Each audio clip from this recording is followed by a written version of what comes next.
This is Mr. T's commentary over Packet 17, Organic Chemistry, Chapter 18.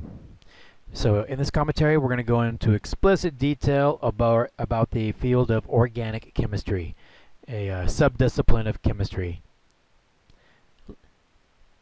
We are going to learn about the differences between organic and biochemistry, the different types of classification for organic compounds.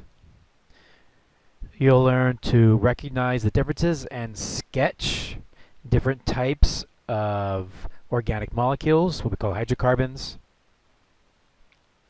including the expanded, condensed, and line angle form. We're also going to get into something called isomers, which is the whole reason we learned to sketch out using the expanded, condensed, or line angle form due to isomers and conformations. Finally, we're going to get into organic nomenclature. That's where we learn to go from names of organic compounds to sketches, and sketches to names. Finally, we'll finish off on the topic of functional groups, which is the source of where organic chemical reactions occur.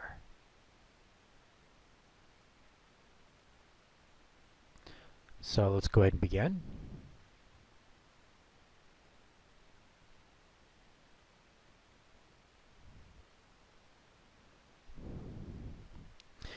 So organic chemistry, it's the study of hydrocarbons. They're any molecules that contain a combination of carbon and hydrogen. So CH4, also known as carbon tetrahydride, this is an example of an organic molecule because it contains carbon as well as hydrogen. Now, technically, you do not have to have any carbon present, so carbon tetrafluoride is also an example of an organic molecule because it still contains carbon. NaCl is not an organic molecule. Matter of fact, we refer to this as an inorganic because this inorganic compound, where in means not, there is no carbon. So this is an organic molecule because it contains carbon and as hydrogen, and then carbon and hydrogen. So you can tell that I'm prioritizing number one, there should be carbon, and then number two, there really should be hydrogens. But if we had to sacrifice our hydrogens and put something else on there, it absolutely needs carbon. Let's move on. Nature has chosen carbon in a variety of its molecules because it has multiple covalent bonding. It can have up to 4 covalent bonds simultaneously. So 1, 2, 3, 4. Carbon can also have double and triple bonds. So this carbon has 4 bonds, 1, 2, 3, 4. This carbon right here has 4 bonds, 1, 2, 3, and 4. Matter of fact, because carbon always has 4 bonds, we call this the 4-bond rule. And that's how you know you're drawing your structure properly. So carbon is known for having double bonds as well as triple bonds. And again, it obeys the 4-bond rule every single time. So for example, that triple bond has 1, 2, 3 bonds and a 4th bond around this carbon. So that's considered a complete molecule. Warning, if you were to sit there and draw a molecule that looks like this would be considered wrong because it disobeys the 4-bond rule. Down below, we have an example of an inorganic molecule. Why? Well, first reason why is there is no carbon. And the second reason why is there's no hydrogens, since there's no hydrocarbons. Now let's investigate this other term, hydrocarbons. So think of hydrocarbons as another term for organic molecules. In the olden days, they used to write it like this: hydrogen carbons, describing they contained usually both carbon and hydrogen. They got lazy and they cut off the gen,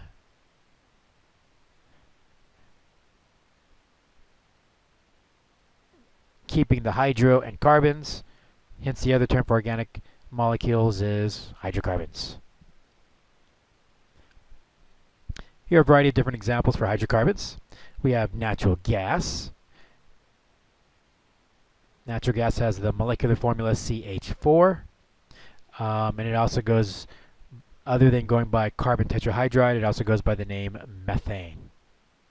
Now, when you're dealing with the same organic molecules all the time, we have these nice names that the chemists decided to give it.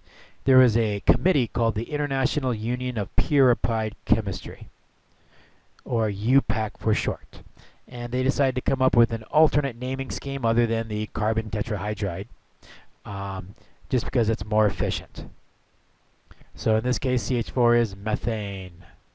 CH3, connected by a covalent bond. This is ethane, and so forth. So it really is a huge convenience factor when you have a giant molecule with multiple carbons and a lot of hydrogens to give it a simplified name. The name of this molecule happens to be, by the way, octane.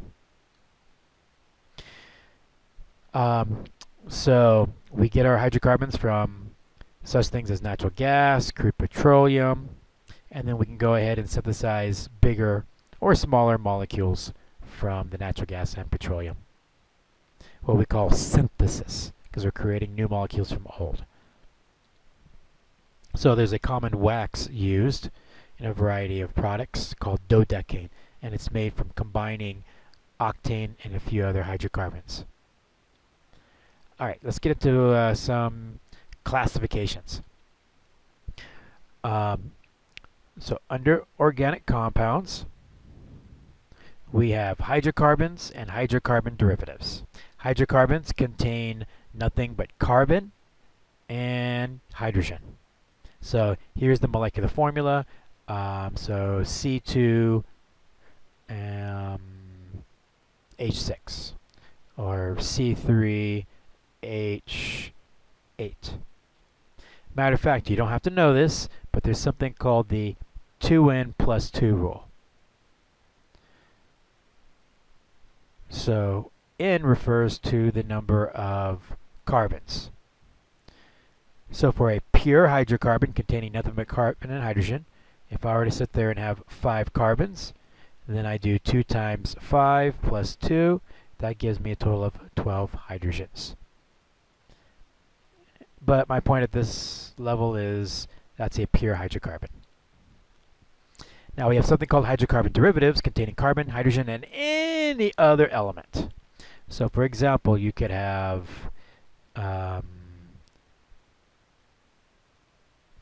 C2H5Cl. It contains carbon, hydrogen, and then the element chlorine. And it doesn't matter what other element you have. You could have had chlorine, you could have had fluorine, you could have some exotic element like astatine or rubidium, it doesn't matter. But if it contains any other element, it's called a hydrocarbon derivative. So another example, CH3OH. This right here is called methanol. It's found in drinking alcohol. It's actually a poison in drinking alcohol. So they try to distill it out. That's called methanol. And this is a hydrocarbon derivative because it contains the element oxygen. Here's another form of an organic molecule. Even though it's a giant, big, and ugly molecule, this is still considered a hydrocarbon because it contains only carbon and hydrogen present. Now we have two other terms. One is saturated and the other term is unsaturated. So I'm going to draw out what looks like the Lewis structure, showing every carbon-hydrogen covalent bond. As you can tell, all organic molecules, well, at least the molecules we talk about, are going to be covalent compounds. They only contain lone pairs, or the dashes representing covalent bonds. We're not going to get into any ionic organic compounds. They do exist, but not for this lecture. Nor will you be tested on it. So here's a covalent compound right there. First off, you'll notice that every carbon obeys the 4-bond rule. When there is only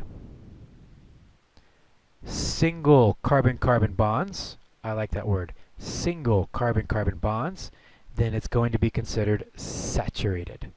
Saturated means maximum amount. So there's a maximum amount of hydrogens that we could attach to each carbon. Although technically there is no hydrogen between these two carbons, but it's the maximum amount we can have. So we say it's saturated. Just as in a solution, we saturated it with the maximum amount of solute, we've saturated it with the maximum amount of hydrogens. Now, the opposite of that molecule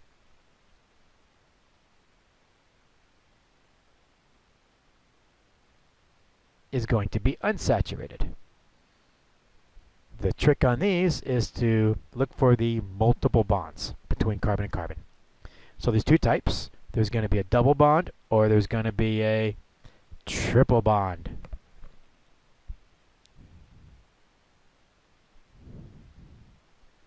So this is an example of a unsaturated. Now, going back to this original example, what we did was we cut off two of the hydrogens, so that way we can free up bonds to create that double bond, which is what we see here. Because it doesn't have the maximum amount of hydrogens, that's where they get the name unsaturated.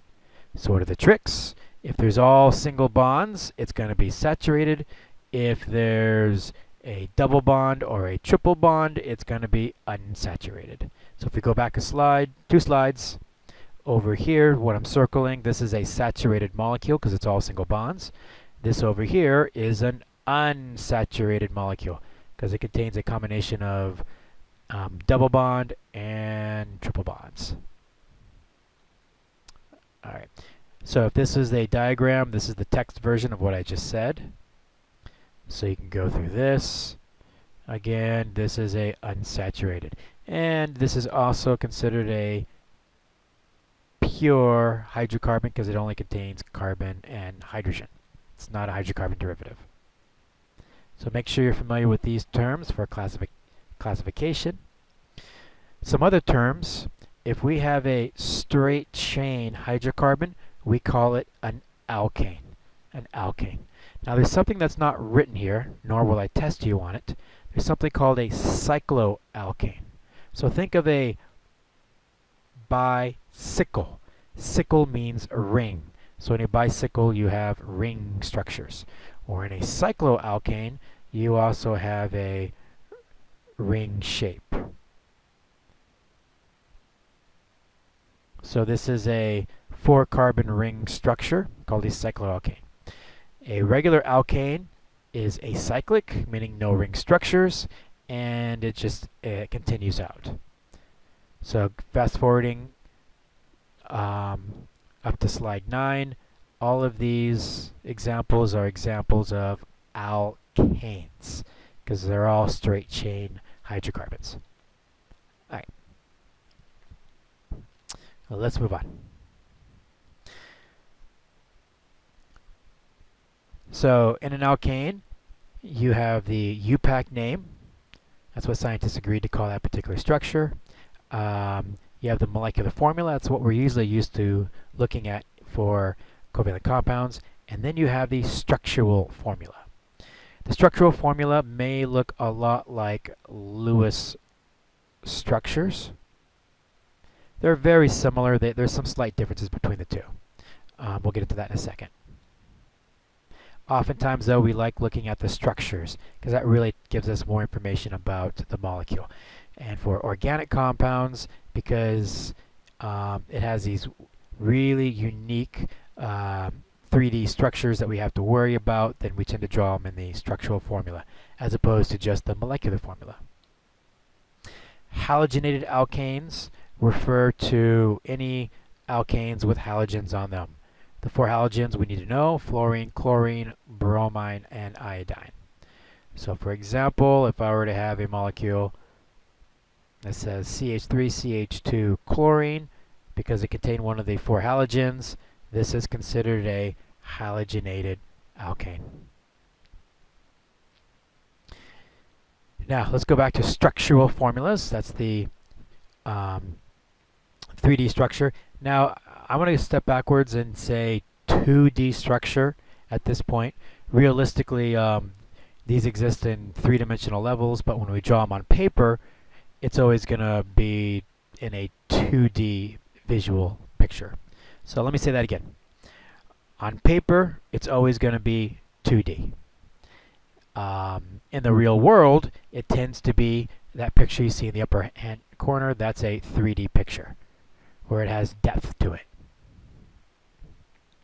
So that's an example of a giant hydrocarbon derivative, because it has atoms other than carbon and hydrogen. It's also got double bonds on there. You can't see it, so it's also considered unsaturated. And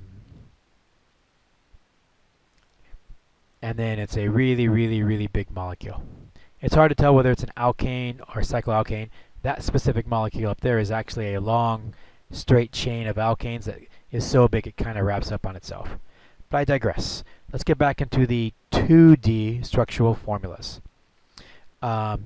We have expanded and condensed. And there's another one called line angle, but we'll get into that in a second.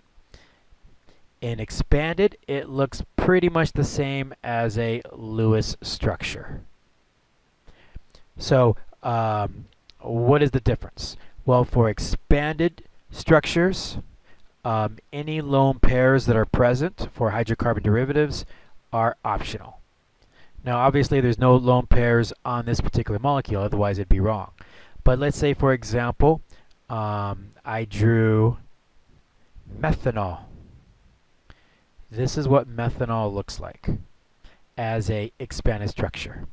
Again, because it's expanded, lone pairs are optional.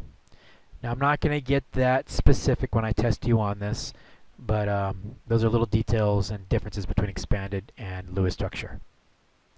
For all intents and purposes, though, they're pretty much the same thing for everything else.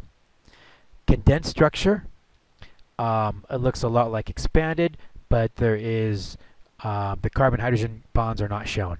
Now this one's a little bit deceptive because it looks like a molecular formula. So let me show you another picture on slide 7. Here's an expanded structure showing you every single carbon-hydrogen covalent bond. So there's the carbon-hydrogen covalent bond because they share electrons. And then the carbon-carbon covalent bonds.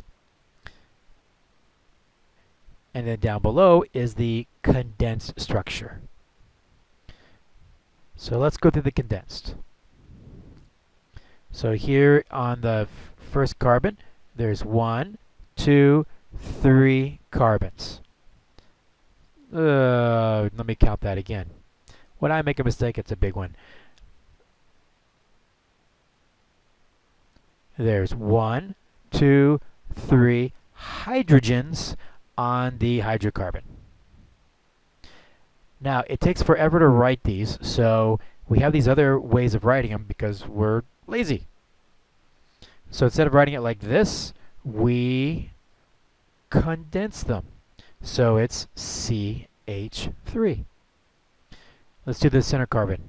This carbon right here is connected to 2 other hydrogens, so we condense it as CH2. We condense the other one as CH2. And then the N carbon has 3 hydrogens, so it's condensed. The carbon-hydrogen covalent bonds are implied. Now, I'm often asked this question, why do I write the hydrogens on the right? Could I write them on the left? Yes. So you have some leeway. You could have wrote it like this if you want.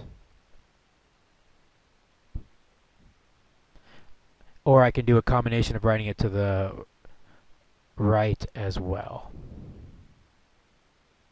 So I can write them on both sides, to the left or the right side of the carbon. And those are considered acceptable. I tend to write it on the right-hand side just out of habit. But you can write it either way. So on the next slide right here, it's shown that you can write it on either side. So we've talked about a lot of these details. If we go back to slide 5, this gives you more insight into these structures now. These are condensed structural formulas. So a 2D representation of the overall structural formula. Alright, so let's go ahead and start off at slide 8. Here's what we call ethane. They happen to write it on the left-hand side, which is completely acceptable. And then the next one over here is called propane, and then the next one down here is called butane. Now there's other ways of writing structural formulas. We have something called the skeletal formula, where the hydrogens are implied. Cross it out. So not testing you on it for this class. And if you choose this as an answer on one of your questions, it would be wrong. And we're going to jump right over to line angle. Yay, put a big happy face on that one. This is the ultimate tenure in laziness. So let's go ahead and demonstrate this line angle. I'll go ahead and I'll use my red pen. Here is CH3. That's the expanded. I'm then going to go ahead and write it like this. CH3CH3. That's the condensed. And then you can write it such that the hydrogens are implied, which we won't, but that's called the skeletal. And then what we can go ahead and do is go the next step. We can go ahead and represent each of the carbons as points, and then connect the dots between the two. Now technically there is no visible points, so it should all just be one single line. But the end of the line represents carbons, as you see right here. So in short, that is called the line angle structure because it represents the condensed structure of ethane. Now let's say I had a structure that looks like this. There's my carbons, just writing the skeletal really quick, and then I represent it with a line angle structure where the end, and the middle are represented by a line and an angle, or a crook. So why do we get into line angle? Because it's fast. This might take me 10 seconds to write, whereas the line angle version, boom, done in 1 second. So on movies like Godzilla, when they talk about the secret formula to destroy Godzilla with the toxic anti-dinosaur Godzilla venom or whatever it is, usually you'll see on the whiteboard some exotic poison that looks something like this.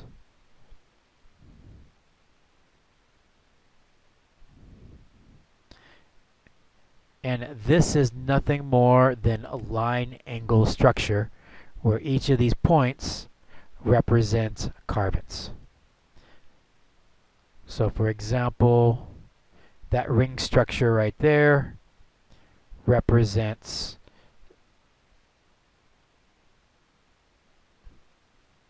this ring structure right here.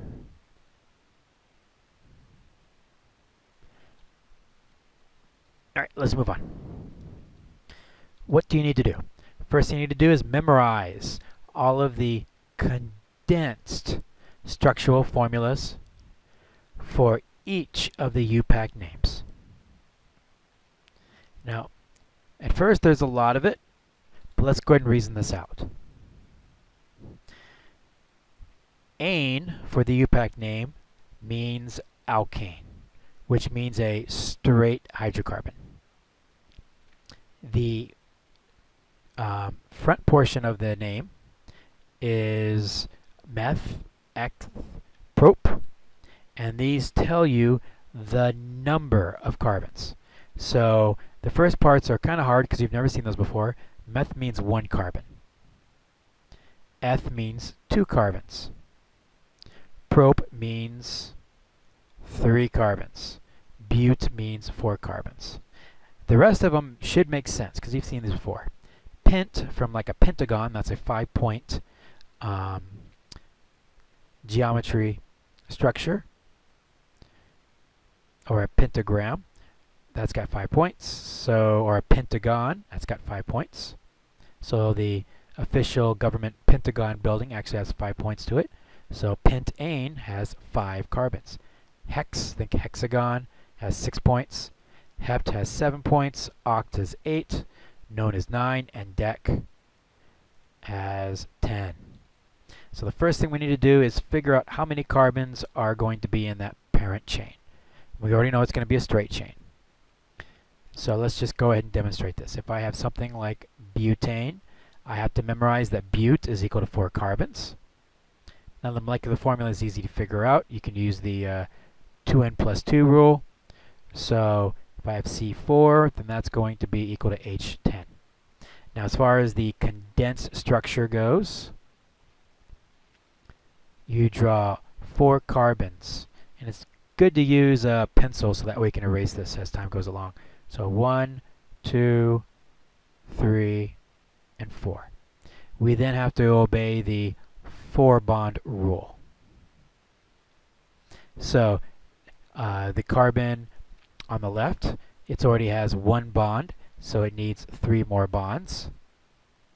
The carbon in the middles, each one needs 2 extra bonds, and the carbon on the end needs 3 bonds. Now this is actually the expanded structure,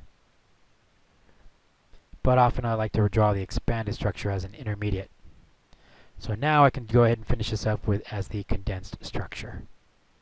So CH3, CH2, CH2, and then CH3. Let me redo that one. CH3. So this is the condensed structure for butane. Let's do one more. Let's do hexane. For the molecular formula, again, the 2n plus 2 rule. So we have 6 carbons in hex, because you memorize the hex in 6.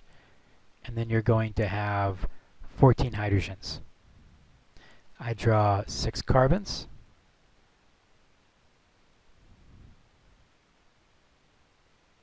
One, two, three, four, five, 6. The first carbon has 3 bonds, 2 hydrogens, so it should be CH3. And the next carbon in this inside should be 2 hydrogens.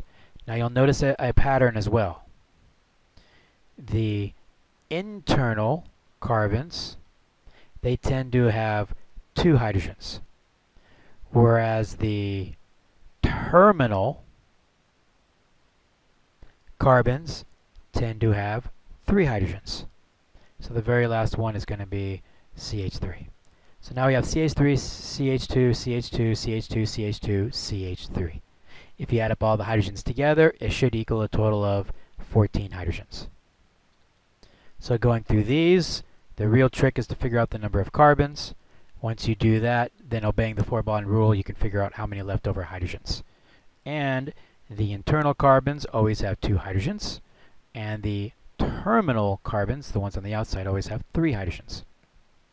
So we call these main chain hydrocarbons, or other people call these parent chain hydrocarbons.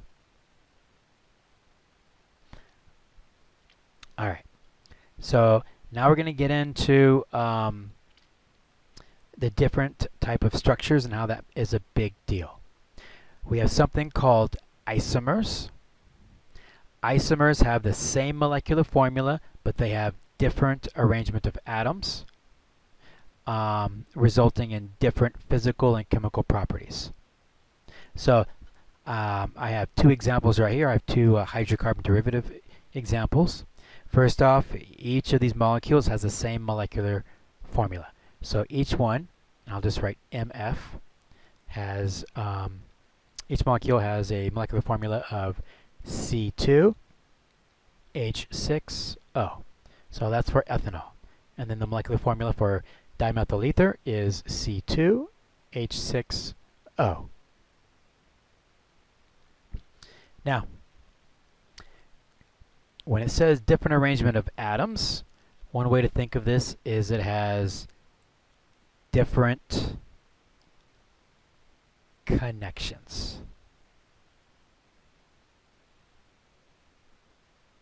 It's connected differently. So you'll notice that the oxygen on ethanol, it's at the very end of the carbon. It's on the outside. Makes it look like a horse, a wooden horse. And then the oxygen is kind of the head. Dimethyl ether, the oxygen is connected so that it's in the middle. Okay. Now, this is why organic chemistry can be such challenging topics, because even though two molecules can have the same molecular formula, they'll have different structures or different arrangement of atoms. And this is due to different connections. The oxygen on the alcohol is on the right-hand side, on the inside, on the end of the carbon, whereas dimethyl ether, the oxygen is in the middle. So, this results in different physical and chemical properties. Physical properties refer to solubility, refer to boiling point. They may have different intermolecular forces contributing to different boiling point and solubility. So, for example, ethanol, off the top of my head, it may have a boiling point of around 78 degrees Celsius. I hope I remember that correctly. And dimethyl ether is going to, and I don't even remember dimethyl ether, is going to have a much lower boiling point. And it's going to be less than 78.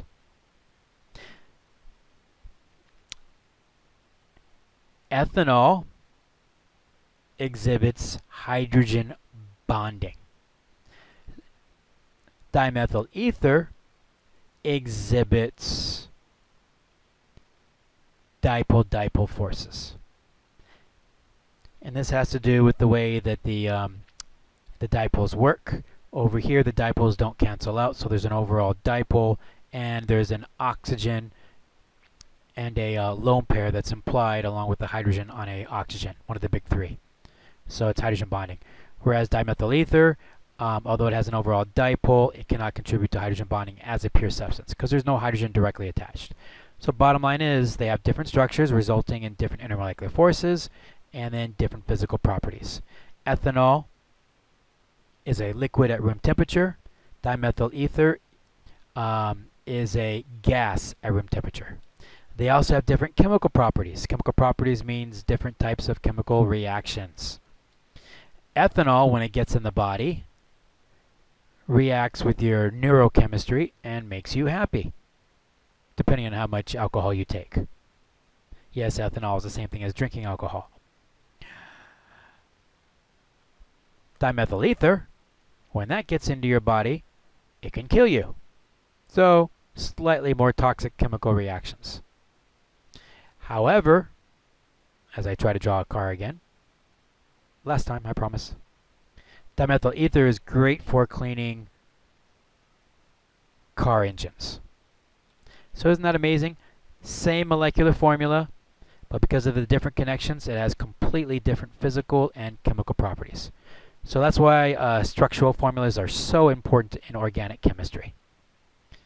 So let's go back into the name of isomers. Here's a better definition. They have the same molecular formula, but they have different structures or different connections.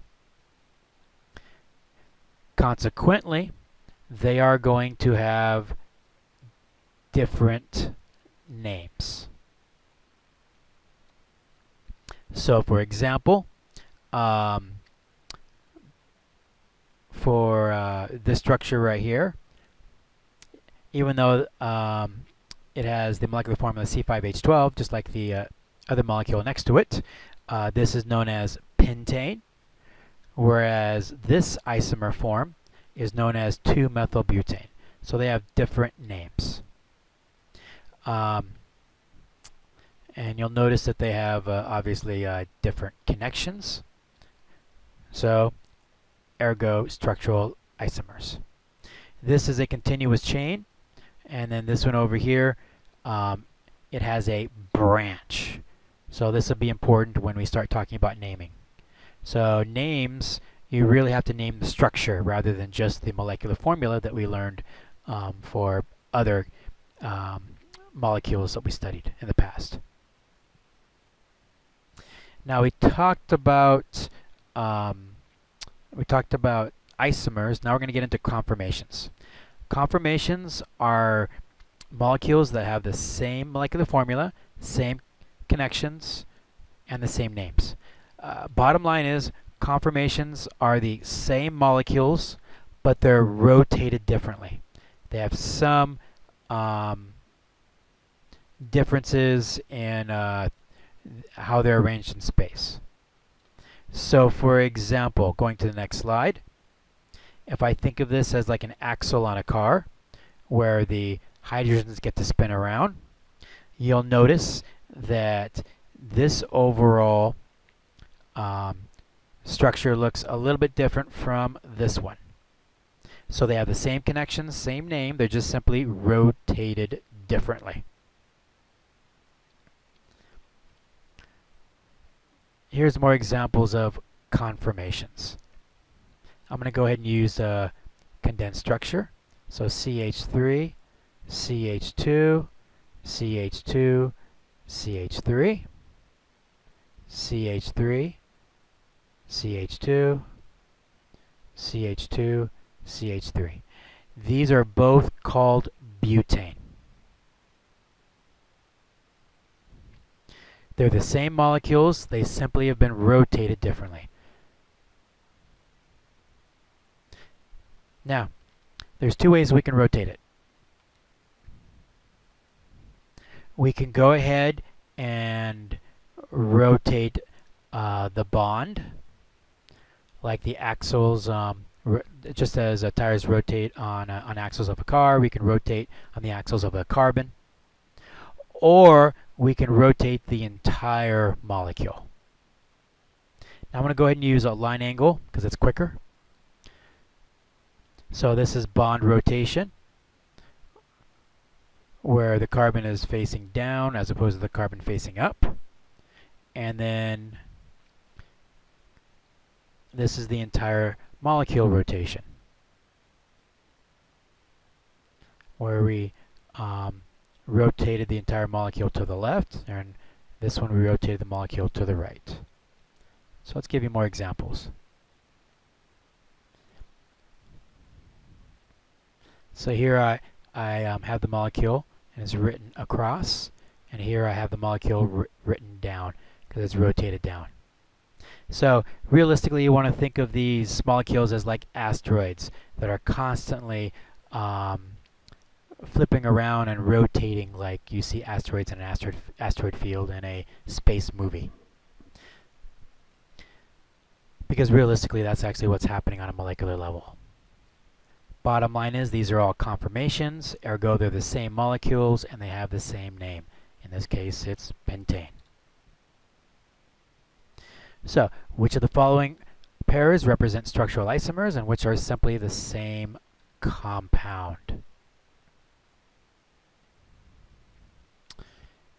So, I put together a nice little key to figure out some of these concepts. We have different compounds, isomers, and conformations. Different compounds are any organic molecules with different molecular formulas, and therefore they have different names.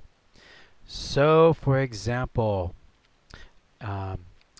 if we go ahead and take a look at this structure over here, this has a molecular formula of C5H12.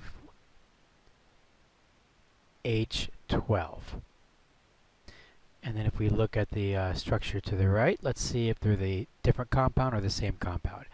I'm thinking it's the same, but let's test it out. 1, 2, 3, 4, 5. C5. Count up all the hydrogens. It's going to be H12. So it turns out, if you look at the molecular formulas for all of these are all going to be the same compounds. They're not different. Now, if I were to hypothetically come up with a molecule that looked like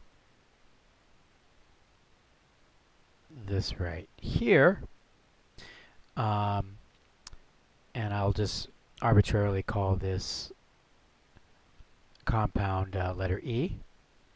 E and A are going to have different compounds. They're going to be different compounds. Why? Because E has a molecular formula of C4H10, whereas A, as just discussed, has a molecular formula C5H12. So those are different compounds. The next thing we need to get into is isomers. So here's the tricks. Figure out the molecular formula, and if they have the same molecular formula but they're connected differently, then they're considered isomers. So for example, let's take a look at this one and this one, A and C. They both have a molecular formula of C5H12. And you can count the carbons and hydrogens for each of these, but it's C5 and H12. So the same molecular formula. Now let's see if they have a different connection.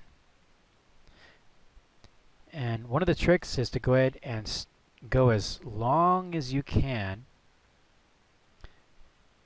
as if you're going through a maze, to see what is the longest chain. So the longest chain happens to be 1, 2, 3, 4, 5 carbons. Now if you take a look at C, the longest chain, 1, 2, 3, 4, is going to be 4 carbons. So we call this the parent chain, and then we call this offshoot a branch, kind of like a branch off of a tree. So these two right here are considered isomers. Now, when it comes to different compounds and isomers, they have completely different names. So for example, I drew this one earlier. This has a UPAC name of 2-methyl propane, whereas letter A has the UPAC name pentane. And then letter C, that's got a different name because those A and C are isomers of each other. That is 2-methyl butane. Now, I haven't taught you how to name these yet. I will in a second. But my point is they have different names. So the names represent the structures. So naming these are very, very important. And again, you want to go by the longest chain. And when you do that, you can also see if there's any of those offshoots or what we call branches. So let's take a look at C and D. They both have the same molecular formula, C5H12. If I go by the longest chain, there's 4 carbons there. If I go by the longest chain, that's a little bit trickier because you have to think two-dimensional. And I could either go to the left or I could go to the right. But the longest chain is going to be 4 carbons. Now it turns out that these two molecules right here, they are considered conformations. because they have the same molecular formula and they have the same connections. They're simply rotated differently.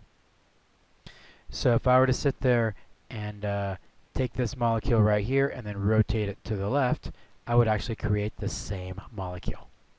So this is why organic chemistry can be so frustrating, because you think you could have different compounds or isomers and they're actually the same molecule. Now the only way to prove this is actually by trying to name it. If both molecules have the same name, then they're conformations. But if they have different names, then they're considered isomers. Again, I haven't taught you how to name these, but I'll just go through the process just to confirm they have the same names. So I number it. On carbon 2, I have a methyl group, so this is 2-methylbutane. And how I numbered it, I have to number from the side closest to the nearest branch. Take a look at letter D. So 1, 2, 3, 4, it's the longest chain. And on carbon 2, I have a branch, and so it would also be named 2-methylbutane. Ergo, these are conformations of each other. So using these rules, there are no different compounds because they all have the same molecular formula for A, B, C, and D. As far as isomers go, so A and C are isomers, and A and D are isomers as well. Same molecular formula, but they're connected differently with different names. As far as conformations go, A and B, these are conformations. Same molecular formula, same connection, simply rotated differently. And then C and D are conformations. Same molecular formula, same connections, simply rotated. So let's go ahead and go to the next one, which are normal alkanes and which ones are branched. Normal basically means straight chain. Why don't they just say straight chain? I don't know. But they use the technical term normal. Just as we use heat, meaning energy as opposed to being hot, they use normal for meaning straight. So straight chain, meaning a pure alkane, which goes a continuous chain. All right. So let's see. These are straight chains, ergo normal alkanes. So I just go by the continuous line. So even though they're zigzag shape, they're still considered straight, as opposed to these ones right here where there are branches that are present. So these are branched alkanes. Here's the longest chain, here's the longest chain, and then highlighting in yellow, here are the branches. So C and D are branches, A and B are straight chain. So be sure to review this portion of the commentary. This can get kind of tricky, and yes, you could get a question or two on this on the next quiz or exam. So let's go ahead and break into naming. First off, we have to classify molecules, whether they're normal or a straight chain. And the longest chain, we also go by an alternate name, main chain. And there's two ways of naming the same thing. The other name for main chain is parent chain. So in this case, in red, this is the parent chains. And then the offshoot hydrocarbons we call branches. The other technical name is substituent.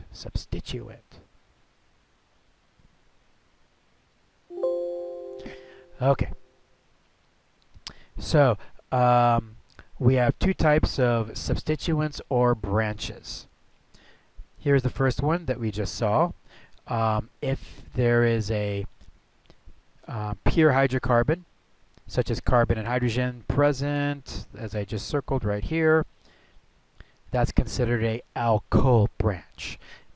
Now the term alkane refers to the straight chain. Whenever we have an "ill," that actually refers to a branch or a substituent. So in blue, this is considered a methyl branch. So let's go back to this slide right here, having memorized how many carbons for each of the alkanes: ethane, propane, butane.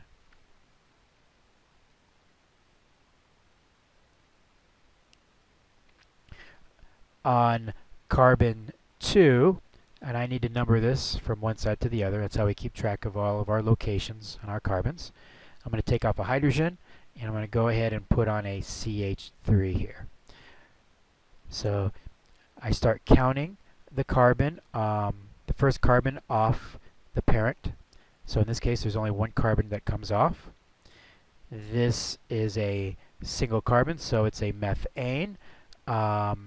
But because it's a branch, we have to modify it, so it's now a methyl.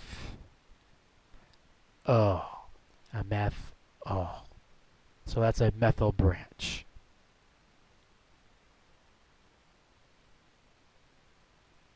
Let's do another one. And yes, I'm writing really messy. Let it go. All right.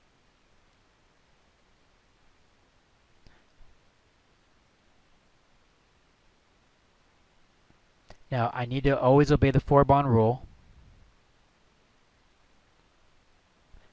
So every single carbon will always have 4 bonds always. So I had to remove a hydrogen when I put on this branch. So I start counting from the first carbon branch that's connected to the parent. So I have 1, 2 carbons. For 2 carbons, we learned that's an ethane, but because it's a branch, it's going to be an FO.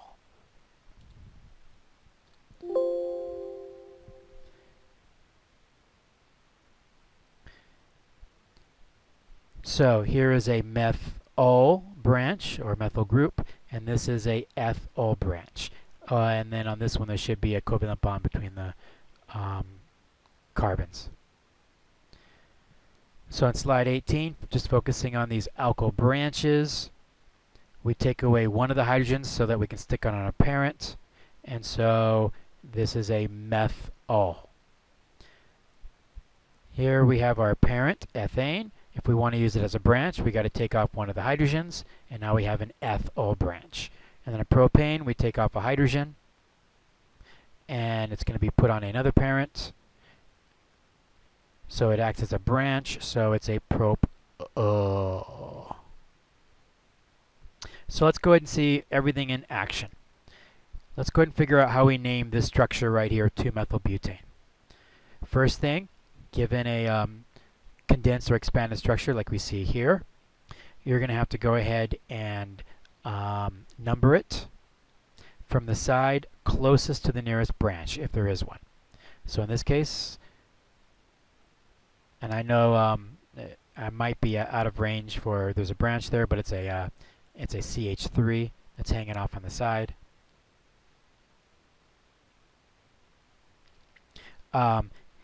We go ahead and we put in location numbers from the side closest to the nearest branch, so I have to go left to right. I couldn't go right to left because then it'd be 1, 2, 3.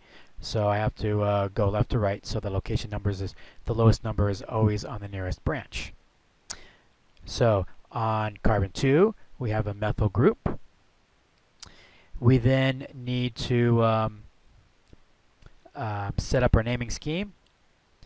We put the location number. In this case, it'll be 2, representing what group the that alkyl branch is on.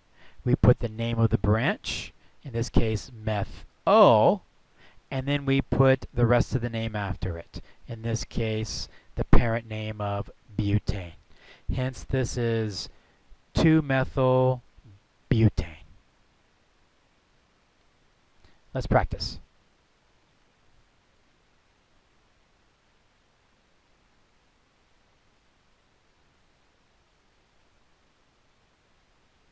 Now I could write it so that it's on the bottom, or I could write it so that it's on the top. It doesn't matter which. I just need to obey the 4-bond rule, so every carbon should only have 4 bonds. When in doubt, expand everything out so that way you don't lose track. I now need to create a grocery list. So the longest chain is going to be 5 carbons. Now technically I could either count down or I could count across. But to make it easier, I'm just going to go ahead and count across. And because it's a tie, whether I go left to right or right to left, I'm just arbitrarily going to go on the left-hand side and go 1, 2, 3, 4, 5. Although I could have gone right to left. So there is some leeway in how we name it. Just because molecules are always rotating around, it really won't make a difference. So the longest chain is our parent chain is going to be pentane. And then there's going to be a branch, and that's on carbon location number 3. And because there are 2 carbons there, that's going to be an ethyl. So eth for 2 carbons, and we substitute the ane for an L because it's a branch. So 3-ethyl.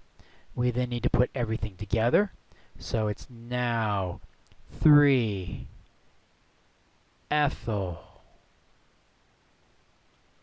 pentane.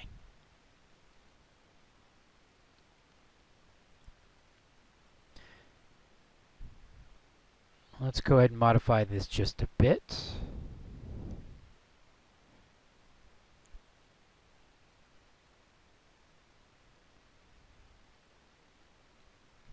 So I'm going to change this so that it's a CH3, in which case it's going to be 3-methyl pentane. 3-methyl pentane. And then if I wanted to modify this one again,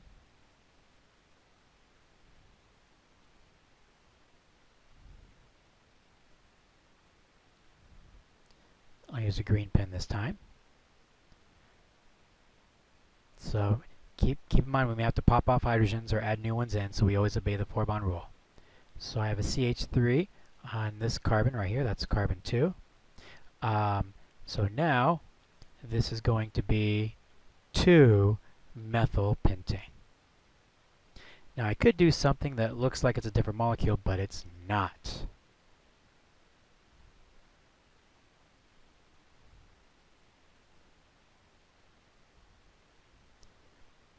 CH2, I should have made this just a CH2, and then I'll use my green pen, CH3.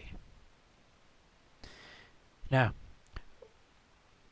keep in mind we always have to number from the side closest to the nearest branch. So in this case I have to number from right to left, 1, 2, 3, 4, and 5. On carbon 2, we have a methyl group, so therefore it's still going to be 2-methyl. So therefore 2-methyl pentane. Notice that this molecule and the previous one were conformations of each other. Same molecule, just rotated around.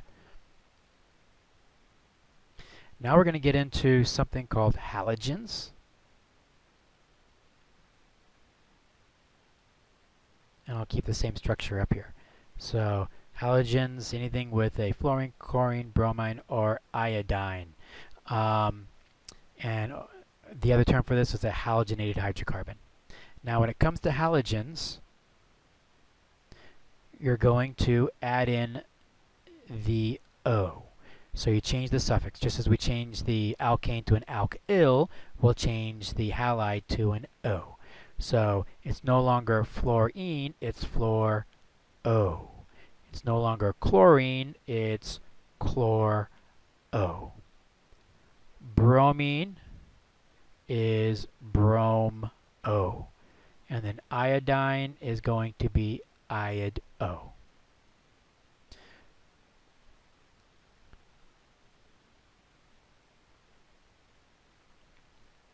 So if I wanted to, I could go ahead and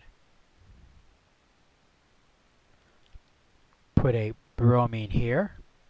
So this would be location number 2, a halogen, so 2-brom-O. The brand new name is going to be 2, oops, already have a 2 there. I'll just cover that up. 2-brom-O pentane, all one word. Now if you put a dash there, that's fine. It shouldn't have any spaces. So all one word, or a dash. So 2-bromo-pentane, for example. 2-bromo-pentane. And if I wanted to, I could have had a chlorine instead, in which case it'd be a chloro. So 2-chloropentane. So going back to slide 17, for halogens, you can attach those as branches, in which case it'll be O for a halide branch. Alright, so now we're going to be adding in multiple substituents. We have substituents of the same type, and then we have substituents of different types. Let's start off with the same type. So if you ever have something of the same type, then you have to use di, tri, or tetra.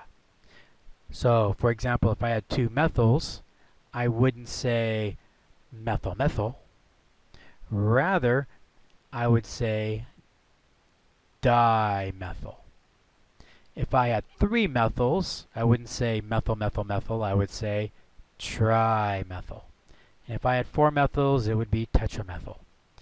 I'll probably realistically only go up to di or tri though. So let's go straight to our first problem. Here's the longest chain right here. Here are the branches. Notice they're the same type. They're both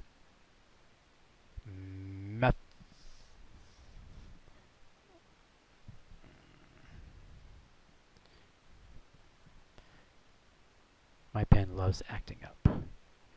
They're both methyls. And because there's 2 of them, 1 and 2, we call this a dimethyl. Now we do need to put the location number for each of these. So the first methyl that I'm looking at up here, and the top one, that's on carbon 2. The bottom one is on carbon 2.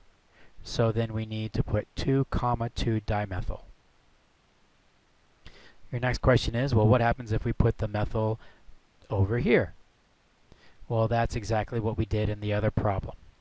We have a methyl on carbon 2 and a methyl on carbon 3, assuming we count it left to right. So we'd have to put 2, 3 dimethylbutane.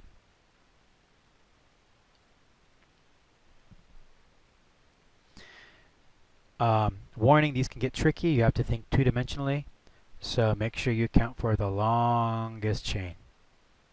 And over here, this is the longest chain. Now if you have a tie, then you have options. The one on the left, you don't really have any options. The one on the right, you could either go up or you could go across. So let's do the one on the left. So it doesn't matter if I count right to bottom or if I count bottom to right. I'll still end up with a location number on 3. So I have 2 of the branches of the same type, so it's a di. So it's dimethyl. And because they're both on location number 3, it's 3, 3 dimethyl protein. On this one right here, I have to start on the right-hand side because that's the that way we get to the nearest branch with the lowest location number. So it's on carbon 2. If I went up, then the first branch I'd reach is on carbon 3. And we always want to start counting from the side closest to the nearest branch. So in carbon 2 we have a methyl, carbon 3 we have a methyl, location number 2, location number 3, so it's 2, 3 dimethylpentane. Yes, I could so test you on that. Alright, so let me go ahead and practice once really quick.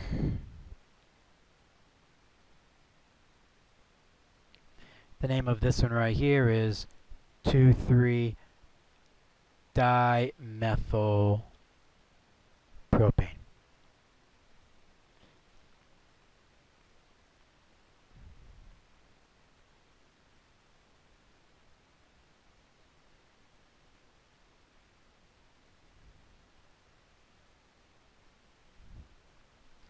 That's going to be a big one.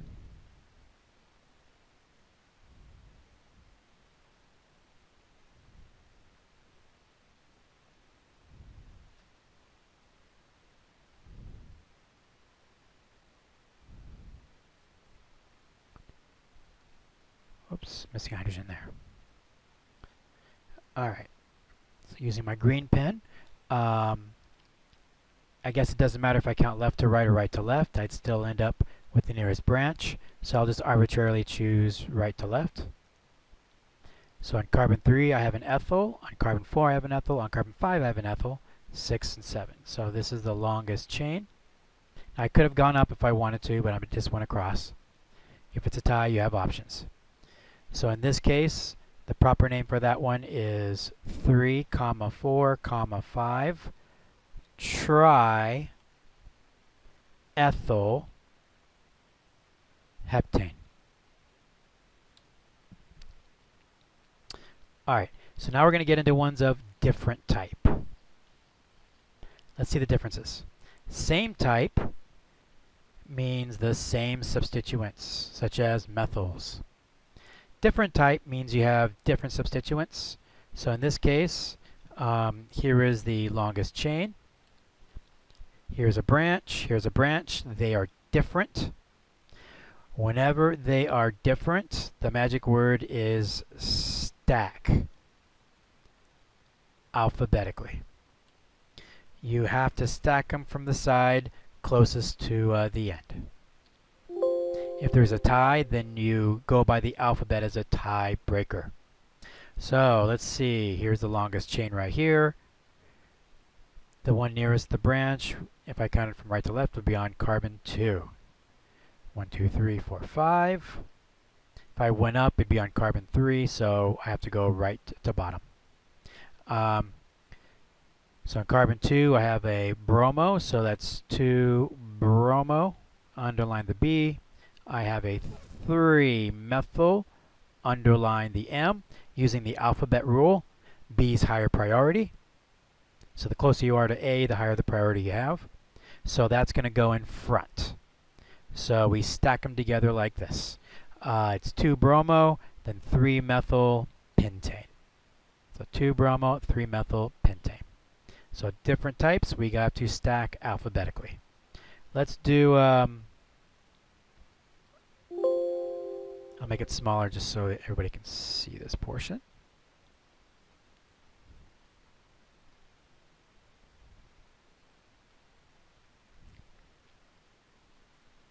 Let me bring this up actually.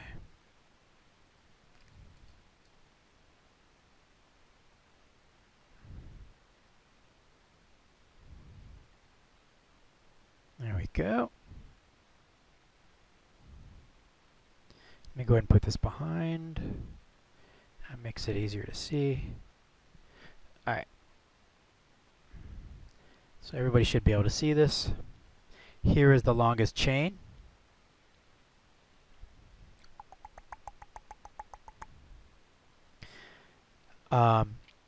Let's see, going up, 1, 2, 3, 4, 5.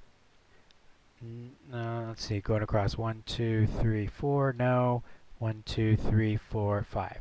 So there's the longest chain, and you get to the closest branch on carbon 2. So here we have a combination of same types as well as different types. So I really like this one. When you have two types that are the same, then you have to use the di-tri rule. So in this case, on carbon 2 and on carbon 3, we have a dimethyl. And then of different types, you have to use the alphabet rule. So B for bromo. So we stack them together alphabetically. B beats M. Now when we stack them together alphabetically, we ignore the di and tri. We don't look at that. We only look at the branch name itself. So M for methyl, B for bromo. So it's 3-bromo, 2,3-dimethyl pentane. Pretty tricky.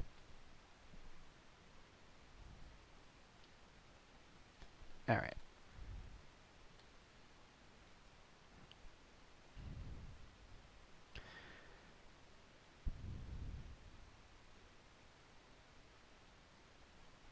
So let me just go ahead and make a standard chain that you see here.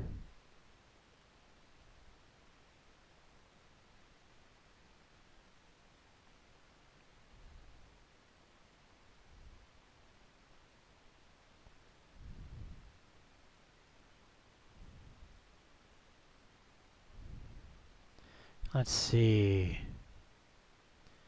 I'll have an iodine. Now lone pairs are optional. I just am putting them on there so nobody thinks that that's not a hydrogen. So it's an iodine.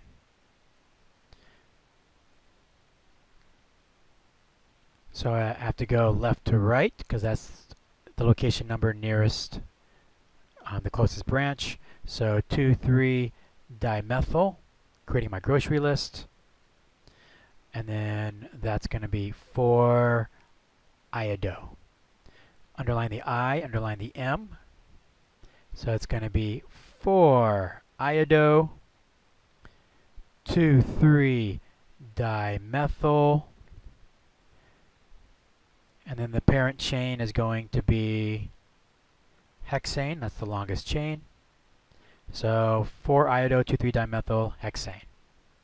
All right, so let's go ahead and finish this up with functional groups. So functional groups, you know, one is present if there is a derivative atom or if there is a double or triple bond. So one of those two.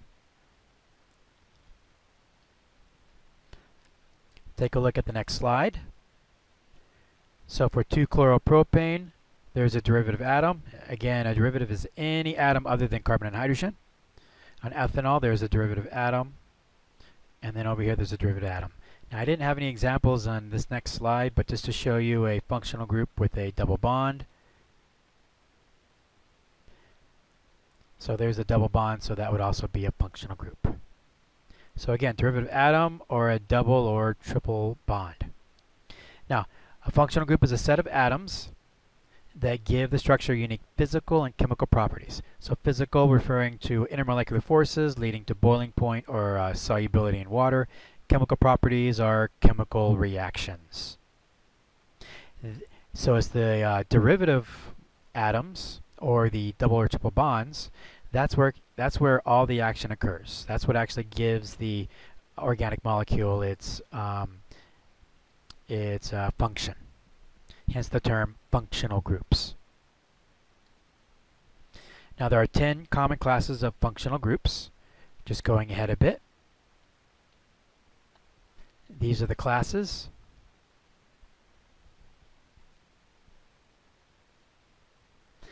You do not need to memorize these 10 different classes.